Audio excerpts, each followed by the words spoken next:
Todos, bienvenidos a la Escuela de Formación Política del Quinto Poder. Bueno, esta noche vamos a conversar acerca de un tema que está, que está impactando a todo el mundo, ¿no? Acerca de lo que es un análisis de lo que es Ucrania con Rusia. Entonces, justamente tenemos como expositor al presidente de nuestro querido conglomerado del Quinto Poder, doctor Pedro José Freire. Pedro José, muy buenas noches, cuando tú desees, por favor. Buenas noches, Marlon. Buenas noches a todos los legionarios. Un verdadero gusto estar con todos ustedes esta noche.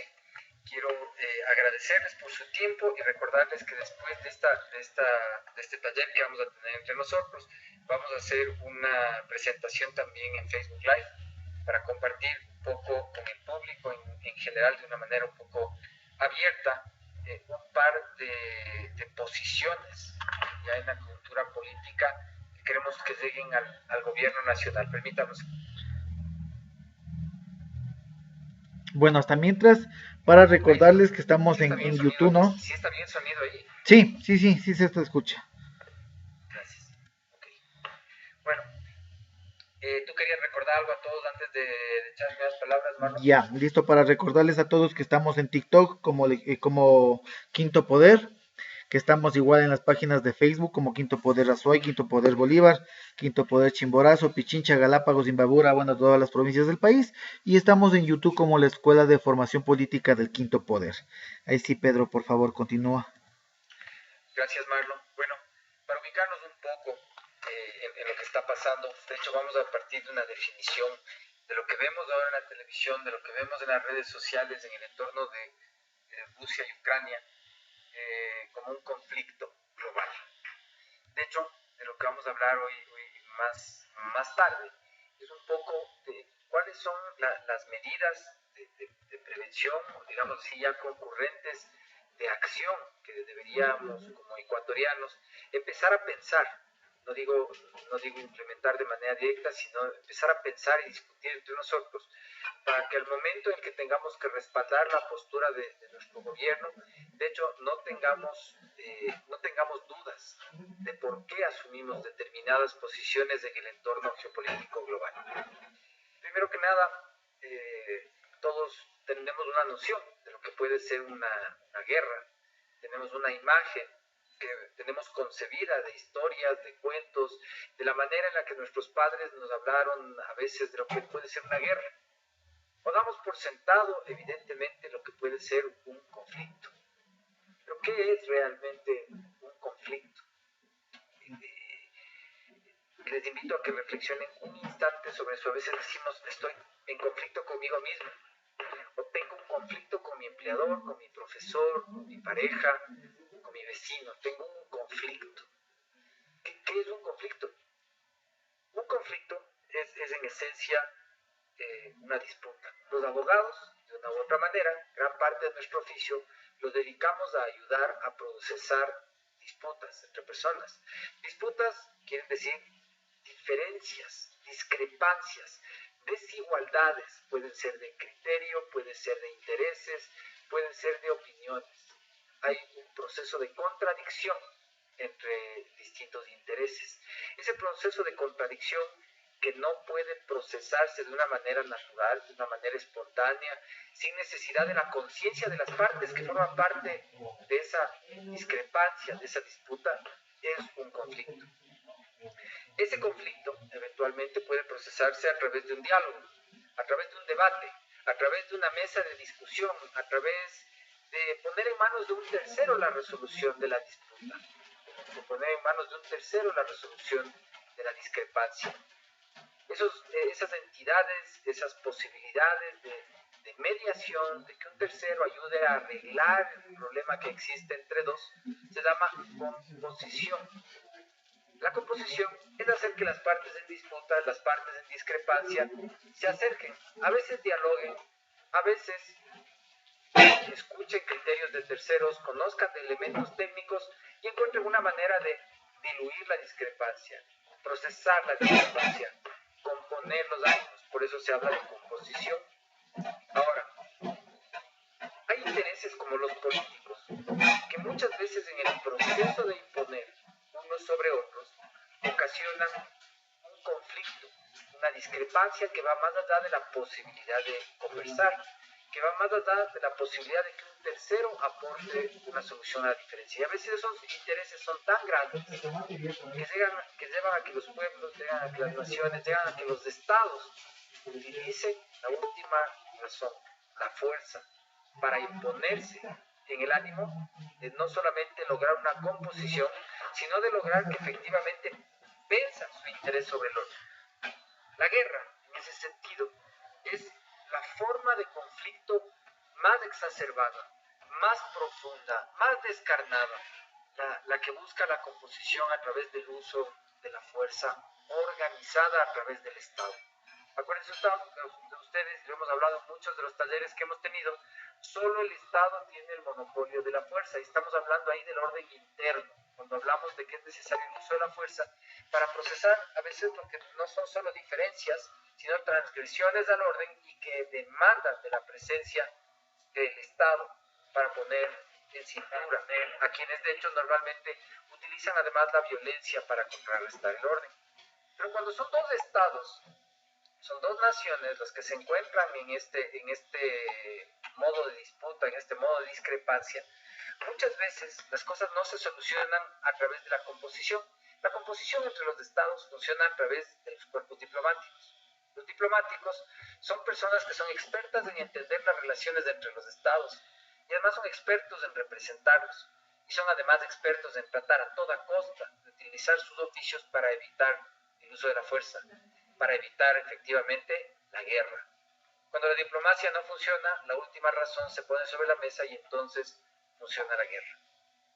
Para muchos, para la mayoría de los que somos parte de la generación X, cuando éramos guagua, la palabra global, si no se refería a los globos payaso, a las propiedades también bombas de inflar, en realidad entendíamos lo global como un todo, y no a sus partes.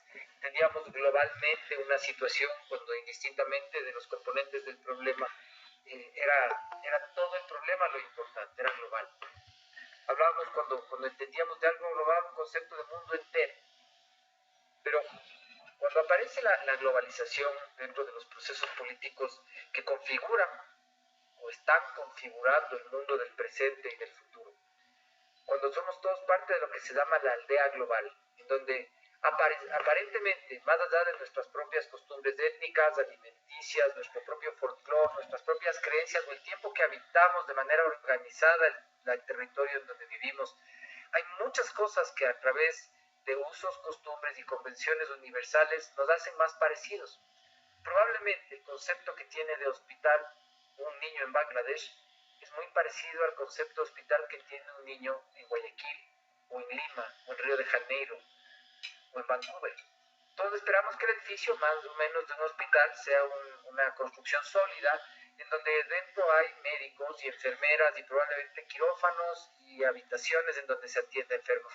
Probablemente el ser parte de la aldea global significa que aunque tengamos antecedentes distintos, podemos tener expectativas similares respecto de algunas cosas que funcionan en nuestra dinámica social, de que efectivamente lo que está alrededor de nosotros, en lo que es una ciudad o lo que es un gobierno, es más o menos lo mismo en cualquier parte del mundo, indistintamente de quiénes somos o dónde estamos.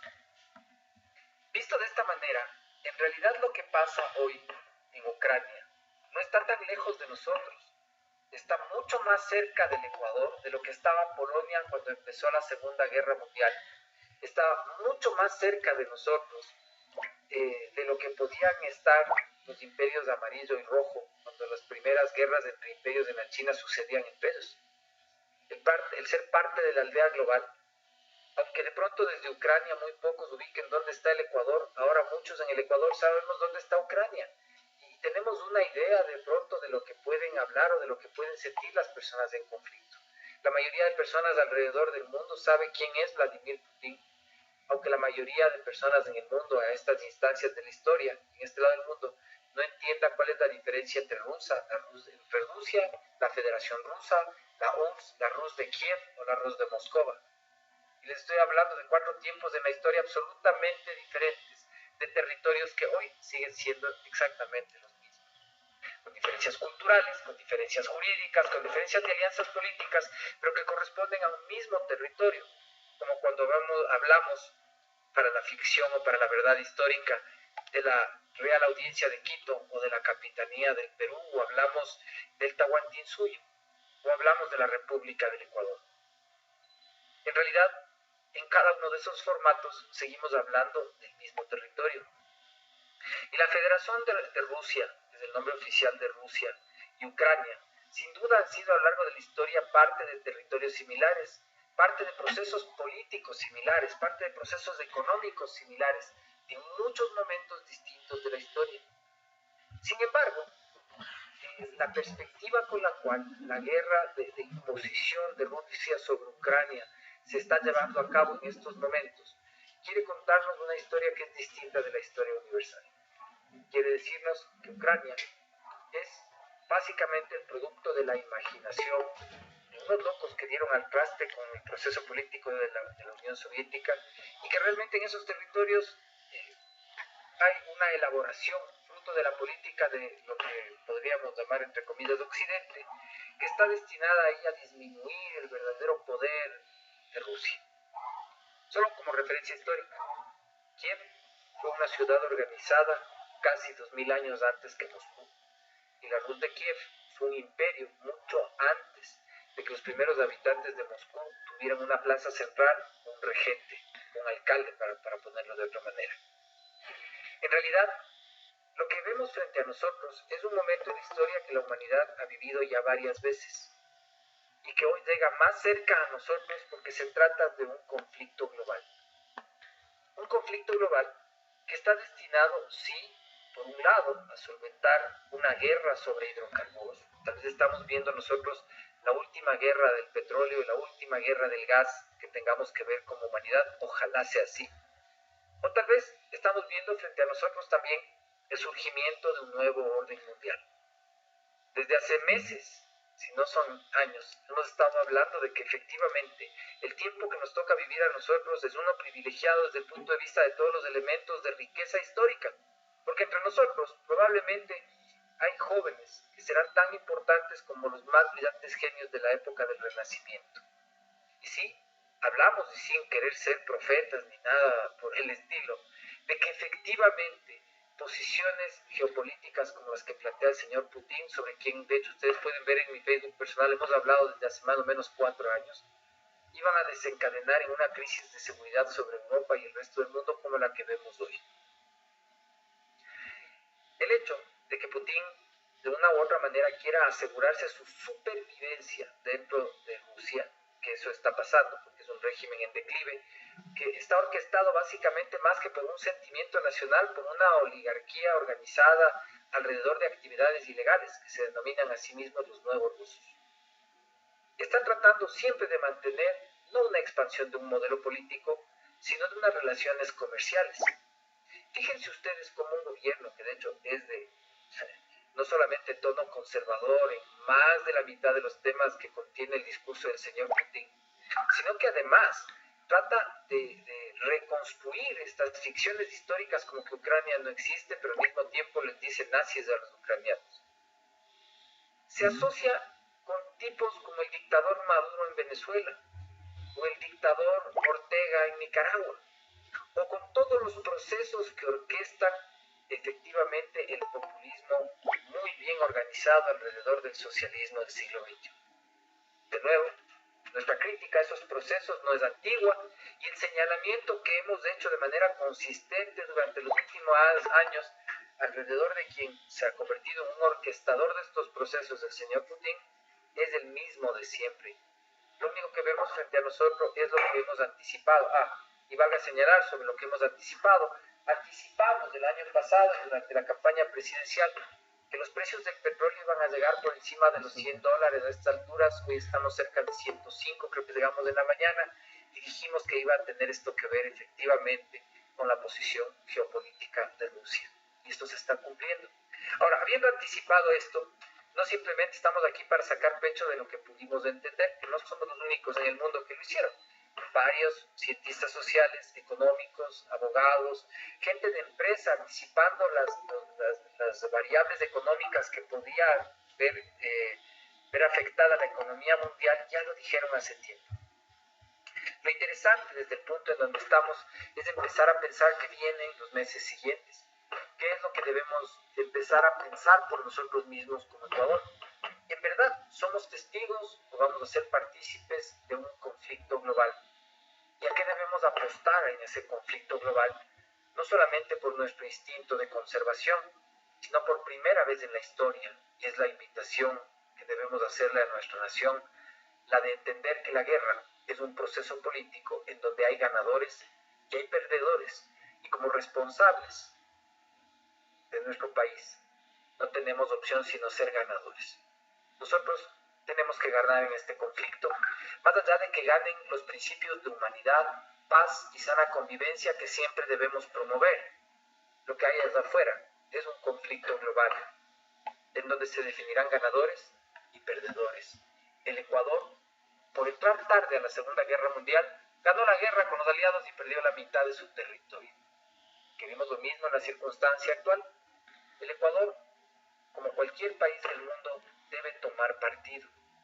Y hoy, con preocupación, vi varias posiciones en redes sociales respecto de personas que dicen, le exportamos 1.500 millones de dólares, algo así, entre Rusia y algunos de los países, digamos así, de ascendiente balcánico y de origen post-soviético, digamos así, de las que fueron repúblicas soviéticas.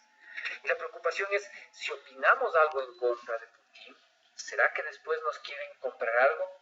¿No estamos poniendo en riesgo el mercado de rosas, chocolates, camarones que tenemos de César? Bueno, tenemos que estar claros de un tema en geopolítica. Los negocios no tienen preferencias políticas, pero los hombres de negocios sí pueden perder su poder por consecuencias políticas. Hoy, los oligarcas identificados alrededor de Putin se van a quedar en el ostracismo más absoluto y tendrán que dejar sus casas en el sur de Francia y probablemente sus palacetes en las afueras de Leicester, cerca de Londres, porque no van a poder esconderse en ningún lado. Y Putin debe ser depuesto. Putin debe ser depuesto, porque esa es la posición de un mundo que debe vencer hacia un nuevo orden global, que no quiere decir que le entreguemos el poder del mundo a las Naciones Unidas ni a la China. Cuidado, vayan a estar pensando en eso los globalistas. Simplemente quiere decir que estamos entrando en un momento diferente en el cual nuestra madurez y funcionamiento en bloques puede ser distinto también. Y nosotros no podemos quedarnos al margen de esto. Estar pensando en qué irán a pensar los hombres de negocios en Rusia en este instante, es tan equivocado como pensar en su momento que yendo de viaje al Irán íbamos a lograr levantar todas las exportaciones ecuatorianas porque los iraníes iban a dejar de usar turbantes y iban a ponerse los Panama Hats porque son más bonitos. Y tener pajaritos preñados en la cabeza y pensar cosas que no tienen sentido. Un país en guerra necesariamente va a disminuir su comercio de flores o de camarones o de cosas que no sean básicas para su subsistencia. Y esto aplica igual para una Ucrania brutalmente invadida por el ánimo expansionista de un desenfrenado demente que se llama el dictador Putin, como de una Ucrania o potencialmente una Moldavia o eventualmente una Bielorrusia, cooptados, invadidos y eventualmente destruidos por el señor Putin. La preocupación de los suecos, más allá de cómo se mantienen en su integridad territorial, obviamente se va a ver afectada en su paz por la sola amenaza del señor Putin de ponerse belicoso y poner su dedo encima de un botón de una ojiva nuclear. Sí, estamos en un momento en el que el mundo se siente amenazado y la amenaza, obviamente, amenaza las costumbres de consumo de las personas, pero además la disponibilidad de dinero de los consumidores. Imagínense ustedes a los rusos en este instante, que de hecho en su mayoría deberían ya estar pensando en la manera de deshacerse de Putin por los medios que fueran. Y sin que esta sea una invitación a la violencia, creo que cuando un tirano cae es necesario que se vaya o definitivamente asuma el destino que su pueblo le quiera dar. Están ahorita haciendo colas para poder tener plata de los cajeros que ya no pueden abastecerles, porque la economía del país cada vez va a estar más cercana y cada vez vamos a estar en mayor peligro de que el demente Putin haga alguna tontería. De hecho, en esta transmisión, va a ser la penúltima vez porque lo haré en la de Facebook en un rato más, voy a pronunciar el nombre del señor Vladimir Putin. En adelante le diré el pseudo emperador. El pseudo emperador, para quienes hablan ruso, el Sergei Imperator. El Sergei Imperator, un falso emperador, un falso profeta de su pueblo, solo puede estar condenado a dejar de reinar. Los rusos son como los ucranianos o como somos los ecuatorianos, un pueblo que merece vivir de una manera en la que más participativamente pueda construir su destino. Las oligarquías son siempre una mala idea. No importa si son oligarquías construidas a partir de la tradición del apellido o del narcotráfico, las oligarquías son una mala idea. Y un pueblo, de una u otra manera, lamentablemente, en la lógica en la que se nos da la humanidad, siempre tendrá de una u otra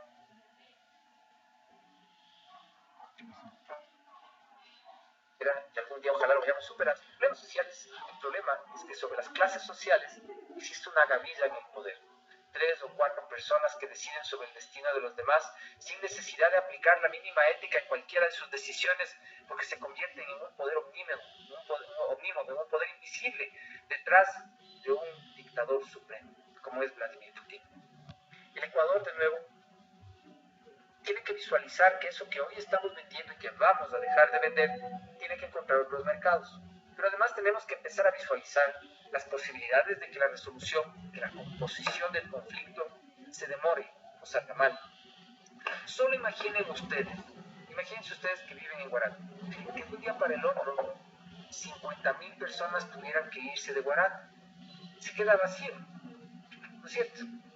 Imagínense ustedes muchas ciudades de ese tamaño movilizando en menos de estas 2 semanas que vamos de conflicto, movilizando más de 1,5 millones de personas hacia afuera del país, a pie, con frío.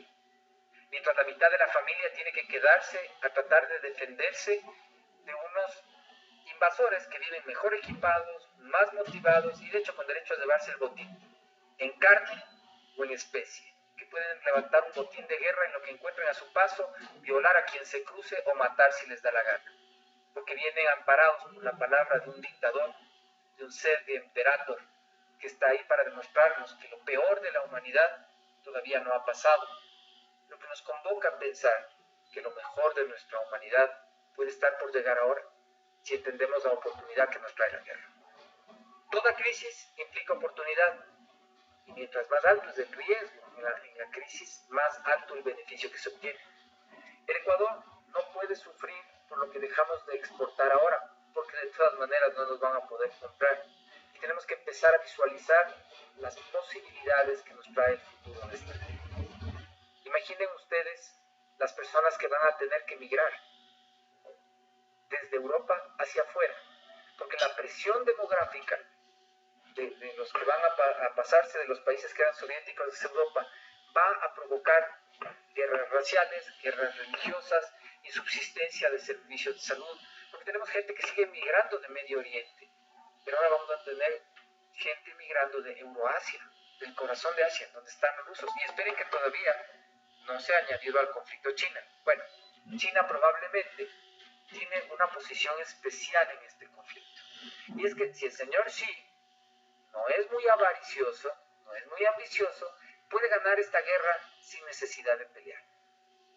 Si los chinos, por otro lado, piensan que es su momento de tomarse Taiwán, los Estados Unidos seguramente les pasearán algún buque artillado hasta los dientes con aviones y cohetes por cerca de Macao para que se queden quietos, y los chinos se quedarán quietos y simplemente esperarán que Putin empiece a irse para abajo para decir: compañeros iraníes, saben que el tubo que tenían construido de aquí a cruzar Afganistán los señores rusos, como ya perdieron la guerra, ya nada, pues yo les voy a mantener el tubo. Hacen negocio entre ellos y le dejan a Rusia, que quedará en soletas fuera de la ecuación. Porque lo que le pasó a Alemania después de la Segunda Guerra es lo que le puede pasar a Rusia después de este conflicto global. Que no nos pase a los ecuatorianos lo que nos pasó en la Segunda Guerra, porque no podríamos perder la mitad de nuestro territorio o las Galápagos o alguna cosa así. Es necesario que nuestro gobierno tome partido. La República del Ecuador debe tomar partido del lado que va a ganar la guerra y prepararse para un conflicto regional que va a existir, en donde eventualmente Venezuela tomará partido por Rusia, en donde eventualmente Argentina o incluso Brasil podrían tomar partido a favor de Rusia.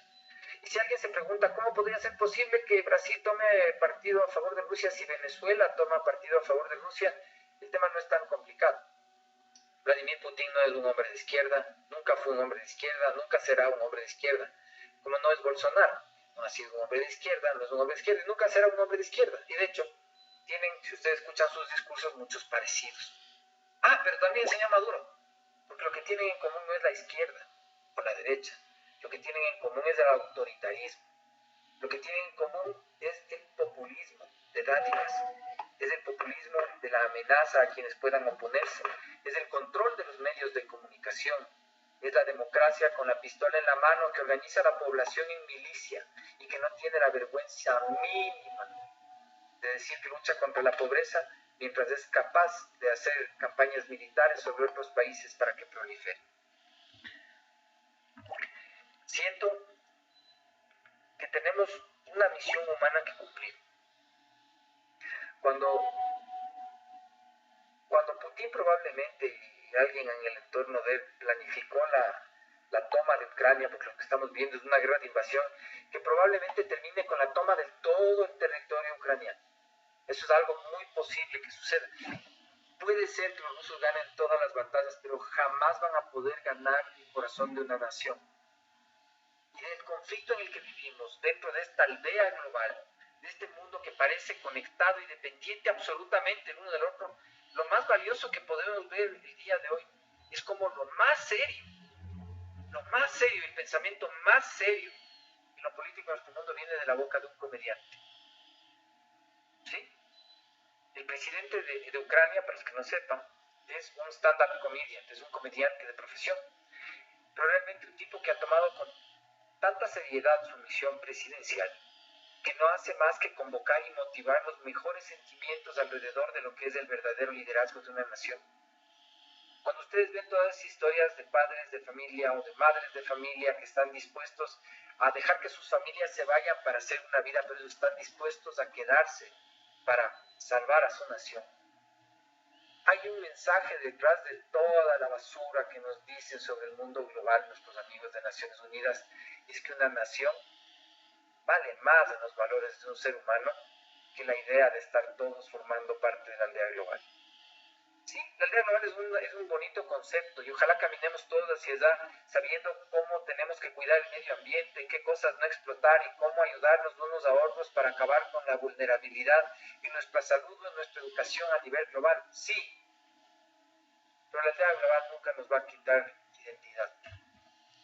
Las causas más valiosas de los seres humanos, sin caer jamás en el chauvinismo ni en el odio a los vecinos, está en saber quiénes somos y estar dispuestos a darlo todo por quienes son iguales a nosotros, nuestra familia, nuestros compatriotas. Las lecciones que nos da la historia ahora, yo creo que nos obligan a, después de reunirnos hoy, ir a volver a ver nuestros libros de historia y entender qué pasó en el año 41. ¿Qué le pasó al presidente Arroyo del Río, que con toda la experiencia de abogado de empresas multinacionales y la idea de conocer a las personas en el más alto nivel financiero y empresarial en el mundo, no fue capaz de entender que nuestros soldados necesitaban balas para disparar los fusiles o gallinas para poder servirse algo mientras estaban cuidando la frontera? Hoy, y estoy seguro de que es así, mientras estamos tratando de cumplir ciertas misiones para pensar que nuestra sola voluntad va a mantener el mercado de flores abierto en los países euroasiáticos, hay otros que empiezan a ver con interés a las Islas Galápagos, y es en donde en este conflicto global está la amenaza directa sobre la República del Ecuador. Necesitamos una posición nacional, saber con quiénes estamos, y debemos demandar de nuestro país posición clara para estar todos unidos en contra de quien debemos estar. Piensen, no es el pueblo ruso, no puede ser jamás el pueblo ruso, pero sí es el pseudo emperador contra quien debemos unir nuestros esfuerzos globalmente. El hecho de que él se expanda, el hecho de que él eventualmente corone Ucrania y los franceses no acaben de tener suficiente valor, o el presidente Macron claridad, en Europa le critican mucho por su buena voluntad. Yo no le critico porque creo que la buena voluntad es el ejercicio más noble de cualquier persona con responsabilidad. Te dicen que él se ha dejado engañar de Putin, como cuando el emperador de Austria se dejaba engañar de Napoleón. Yo no creo que sea así. O cuando Chamberlain se dejaba engañar de Hitler. No creo que sea así. Creo en la legítima preocupación que Macron tiene de que no había una respuesta más contundente de parte del canciller Scholz respecto de la posición alemana más allá de lo financiero.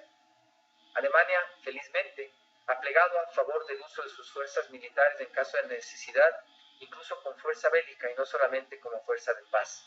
Suena triste, creo que me entiendan bien. No soy un belicista, soy un pacifista.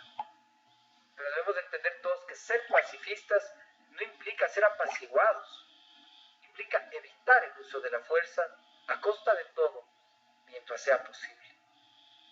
Y lamentablemente Europa se ve abocada en corto tiempo a tener que entrar en una respuesta militar.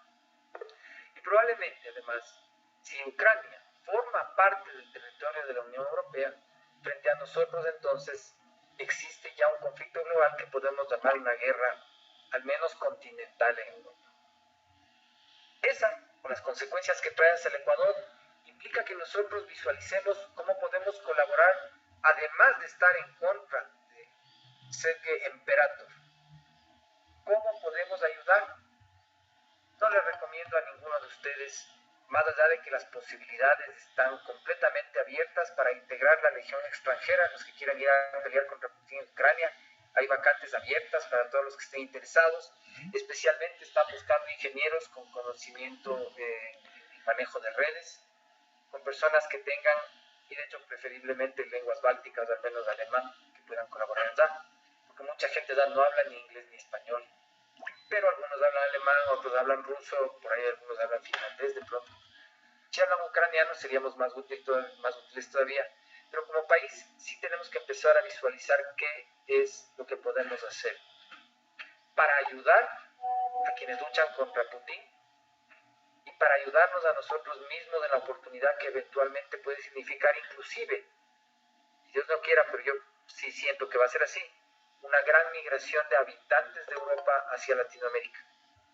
Gente que no necesariamente son rusos, ucranianos, finlandeses o suecos, pero sí eventualmente españoles o africanos que están asentados en Europa, que con algo de capital en el bolsillo van a verse forzados a buscar un espacio para sus familias. Reflexiones que les dejo para ustedes, y más bien, como quedan 20 minutos antes de poder conectarme al Facebook, les agradecería si es que me pueden dar sus opiniones cortas para poder añadirlas a lo que vamos a decir en Facebook. También creo que les he dado la idea central de lo que proponemos aquí y soy todo oídos. Rocío, levantaste la mano. Sí, Rocío está primerita. Rocío, si nos escucha. Buenas noches. Ya. Sí, buenas noches. Buenas noches. Mi inquietud específica es plantear cómo nosotros podemos prever que el mercado caiga, nuestras flores, nuestras rosas, el camarón, el chocolate, y también cuál sería la premura de nosotros buscar de inmediato o viabilizar los nuevos mercados. Gracias. Gracias, Rocío. Jorge, por favor. Sí, Pedro, solo quería decir que de todo lo que dijiste concuerdo 100%, menos con algo que, bueno, a mi parecer, es muy difícil que Europa entre a apoyar bélicamente a Ucrania. Me parece lo más posible que lo dejen caer. Simplemente, bueno, por la disuasión atómica que hay ahorita en el mundo. es la primera guerra en la que es contra una fuerza que tiene este tipo de armas que pueden acabar con... Estaba leyendo ayer que una guerra atómica entre India y Pakistán, que su fuerza atómica es mínima comparada con Estados Unidos y Rusia, igual acabaría con el mundo porque crearía el mundo no podría llover en el mundo durante 2 años luego de una guerra así, que crearía una hambruna mundial tremenda. Entonces, la disuasión atómica, y más que nada, es porque esta guerra que ha armado Putin es totalmente ilógica porque tiene todas las de perder. Y tiene una referencia histórica en la invasión de Afganistán en Rusia, donde el emperador de ese tiempo también tenía su país perdido y como último recurso recurrió a la creencia de este gran imperio ruso desde Iván el Terrible y todo, y se lanzó a Afganistán con todas las de perder. Y me parece que es un símil bastante bueno para ahora, que es alguien que ya se le voló la teja y terminó acabando con su propio país y se terminó dividiendo mucho de su terreno. Entonces, pienso que por eso, y me acuerdo de una frase que dijo usted alguna vez que me pareció buenísima, que decía, si es que tu enemigo está haciendo un error, déjala que siga cometiendo. Ay, Calladito, déjame.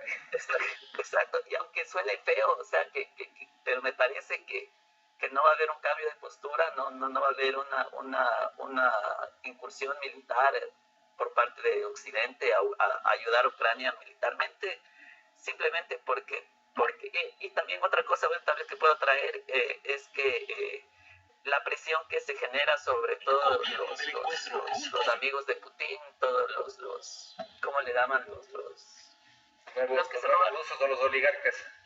los oligarcas, los que se llevaron a precio de gallina vieja todas las empresas de Rusia. Escuchaba ayer a uno en una entrevista y él decía que muchos de ellos están salidos de Rusia por miedo a que Putin les mate, porque simplemente alguna vez se negaron a hacerle algún favor y que si creen que ellos pueden hacer algún tipo de presión sobre Putin, están totalmente equivocados porque nadie se atreve y todos prefieren estar muerto a estar a ya no estar.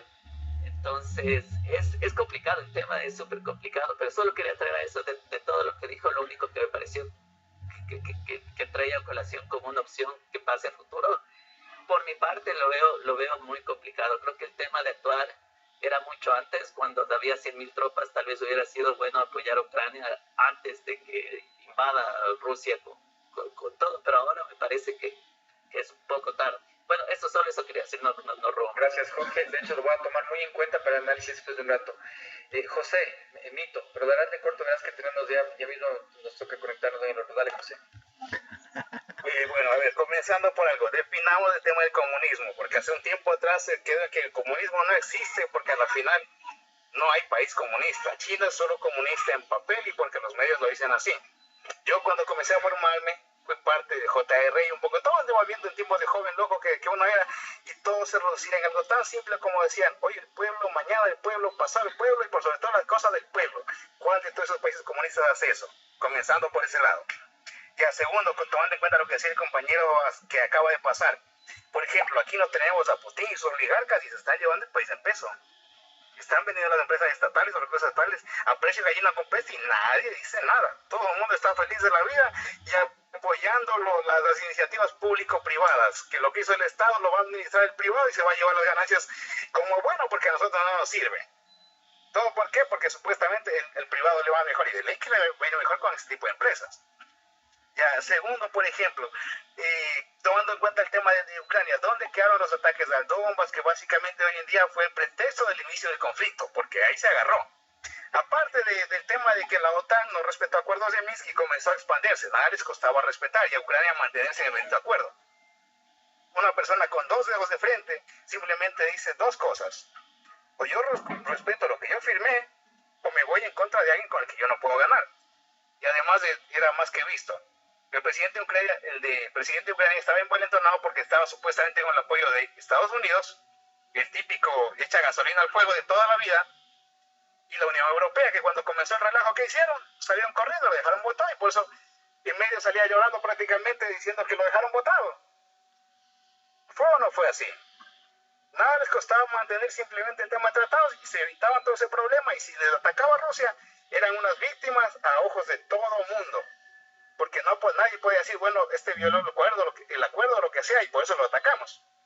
Algo tan simple y sencillo, pero al igual que aquí, eligieron un actor de cine para presidente, alguien que no tiene conocimiento de nada ni dónde está parado.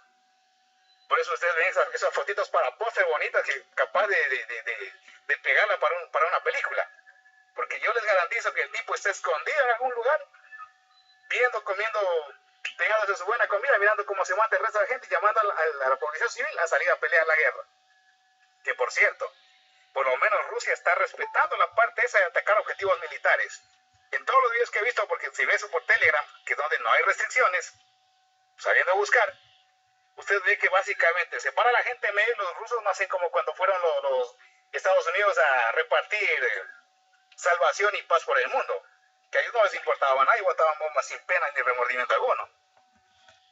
Hoy en día, por ejemplo, como usted dice, hoy en día básicamente el tema de guerra es algo simplemente geopolítico y estratégico. Estados Unidos está en declive, su moneda se está yendo al traste y hay nuevas potencias. Básicamente China es la potencia económica hoy en día, no hay vuelta para atrás.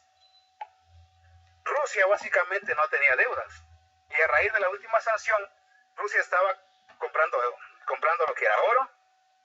Básicamente ellos tienen solamente ganancia porque según lo que estimaban creo que era más de $600 millones al día por el tema de vender gas y tantos productos. Tienen minerales, tienen todo tipo de producción. Lo único en lo que no tendrían ahorita es el tema de tecnología.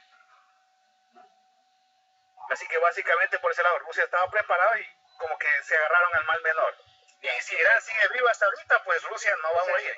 José, tengo que cortarte porque tenemos 3 personas más y tenemos solo 2 minutos para cada uno, porque de ahí tengo que comenzar la otra transmisión a tiempo porque es Facebook Live. Tomo nota de todo lo que dijiste, de hecho, sí voy a ver de esto también. Sigue Angélica, Ayrton. ahí están. ¿Qué tal, Pedro? Buenas noches con todos los legionarios. Así corto nomás, yo creo que, bueno, a partir de este conflicto y lo que también mencionas de el nuevo orden mundial o un cambio de liderazgo de alguna potencia, de algún grupo hegemónico en estos últimos años, creo que también ya es tiempo de ir pensando en proyectos geopolíticos que no solo involucren a nuestro país, sino a toda Latinoamérica. Yo pienso algo más allá de lo que alguna vez se planteó, de una integración latinoamericana, sino una integración de todo lo que es la iberofonía o en algún momento lo que es la iberosfera, que nos agrupa 800 millones de personas alrededor del mundo que tienen una gran homogeneidad en raíces, en cultura, en lo que es el lenguaje también, y es algo que de una u otra forma el imperio español nos dejó, y tanto igual con el imperio Portugal, que son ahorita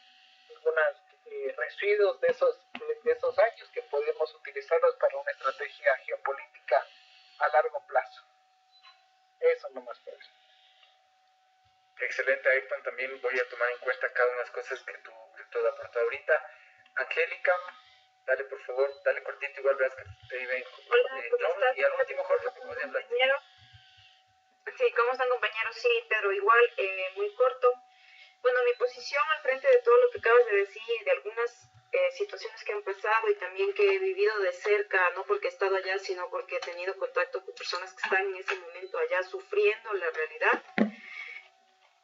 Bueno, Ecuador debería tener una postura frontal ante lo que está sucediendo, no con medias tintas, inclusive en el caso de los estudiantes que están pasando allá cosas muy terribles. Ni siquiera el presidente ha salido a decir absolutamente nada, lo cual me parece inclusive una falta total de empatía hacia los ciudadanos.